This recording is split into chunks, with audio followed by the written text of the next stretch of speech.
Hi, I'm Amy from Amy Curtis Fitness, and this is my lower body workout.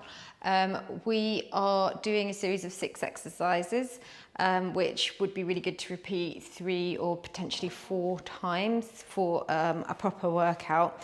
And we'll be using some weights, but don't worry if you don't have any. Most of the exercises don't use them. And we can improvise on the ones that do. So get a warm up. I've got a video with a warm up on my YouTube channel if you're stuck for ideas. And when you're warm, we can start. Okay, so no weights needed for this one. Runner's lunge. We work on one leg and then we'll work on the other and then we'll move on. So only thing you will need actually is your balance. You start with one foot flat on the floor. The back foot's got the just the toes down and your hands are on the floor either side. And what we're doing is just coming up, pushing through the heel and bringing one knee forward as if you're sort of shooting off to run. But you need to keep the momentum going, otherwise you'll fall. So let's go for 10. So 10 on one leg. 1, 2, 3, 4, 5, 6, 7, 8, 9, one more, 10. Go straight into the other side. So we're getting our heart rate up a little bit with this as well. So back toe down, front foot flat down, hands on the floor either side, and off we go. 1, 2, 3. Pushing through the heel to come up. 5, 6. Try and keep the back relatively flat. Keep your chest up. And that's 10. Great, let's go to the next one. This one's really to work your calf muscles. Now, if you have a weight, you can use it, but you would literally just be holding. So for instance, I would just hold these here the whole time. Same with the kettlebell, just holding onto it in front of my chest. Feet turned out and legs wide.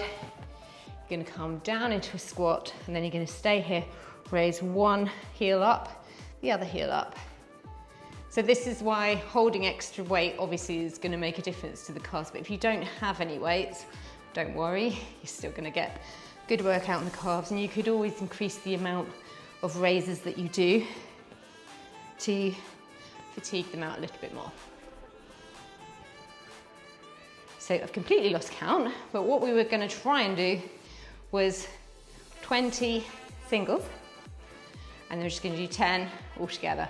I'm gonna say that's 20, here we go. 10, 9, 8, 7, 6, 5, 4, 3, 2, 1, and up you come. Oh, and that will make your thighs burn out too. So a bit of an all-rounder.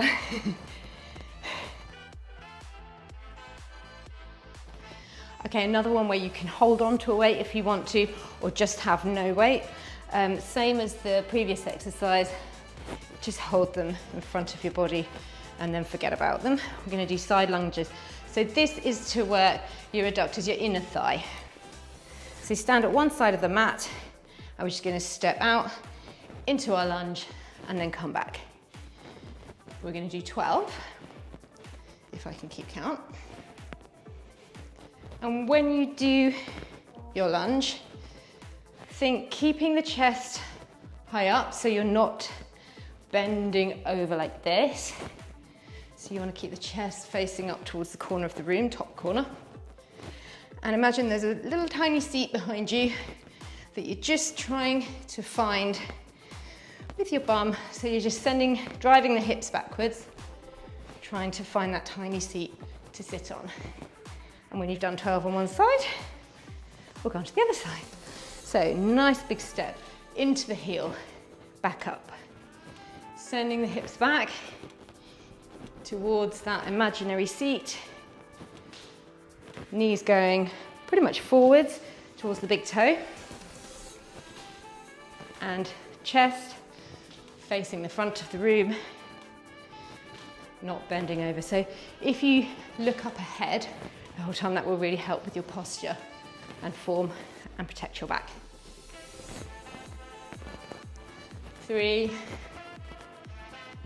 2, last one. As usual, if you feel like you need more, add more, do as many as you feel challenges you, but do remember that you're going to repeat the whole lot twice more or 3 times more, so don't overdo it. This is the only exercise in the set that will require weights. You could try it with no weights or with bean cans or milk bottles or something in your hands, but ideally if you can use weights, that's better. So feet are hip width apart, and look to where your knees are and just keep them there, keep them above the ankles. And the weight's in front, arms straight down like a plumb line, and then you're driving the hips backward, keeping the back flat, keeping the knees over the ankles, and then pushing up again. So you should feel this in the backs of your thighs.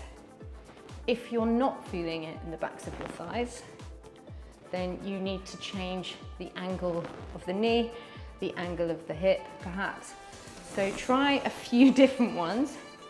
Move around, so move your knees forward, move them back, increase the angle in the hip until you feel that in the backs of your legs. So what we're going after here is our hamstrings, nothing else.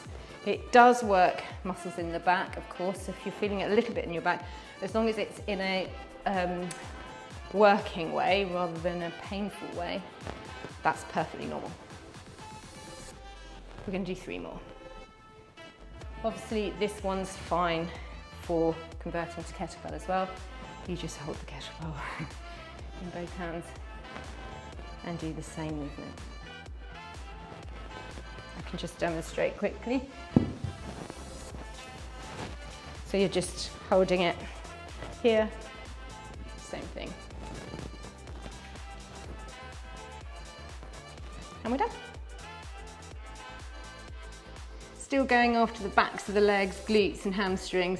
We're going to do a few bridges now. So feet are hip width apart again, knees bent, and then you're just lying back on the floor. You're going to have your hands on the floor by your side, and then pushing through the heels, you're going to just bring your hips up and send your knees over your toes until you have a straight line from your neck or your shoulder blades all the way up to your knees, and then come down. So that's a bridge. What we're going to do is perfect this. So we're going to do 5. When you come up, squeeze the glutes. If you don't, you're likely to get a cramp in your hamstring. And when you've done your 5, we're going to do 5 with a knee squeeze. So come up, squeeze the knees together and send them away over your toes.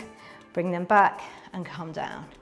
Up, knees together, push them away and squeeze them together. Bring them back and down. 3, squeeze together, send over the toes. Come back, down. 2 more. Up, squeeze together, push them away, open back up and down. Last one, hips in the air, squeeze the knees together, push the knees away, and then come back down.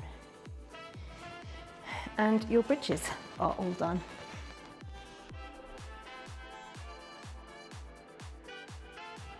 This isn't classically thought of as a lower body exercise, it's a core exercise, but if you do a plank properly, it's an everything exercise actually. And you really need to make sure you're engaging your glutes while you do it, which is why I've chosen it.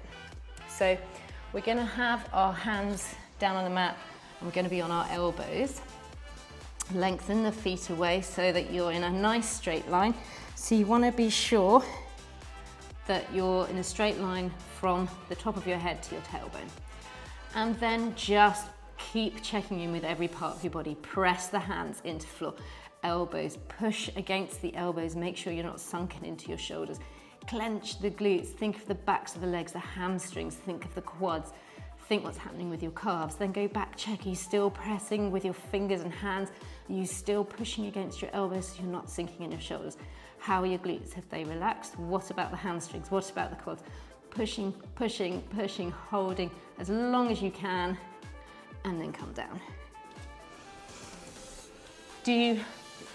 I would do a 10-second burst of that, another 10 seconds, and then maybe 2 more, or 2 12-second bursts. Probably do sort of 4 or 5 anyway altogether. And that is your lower body workout.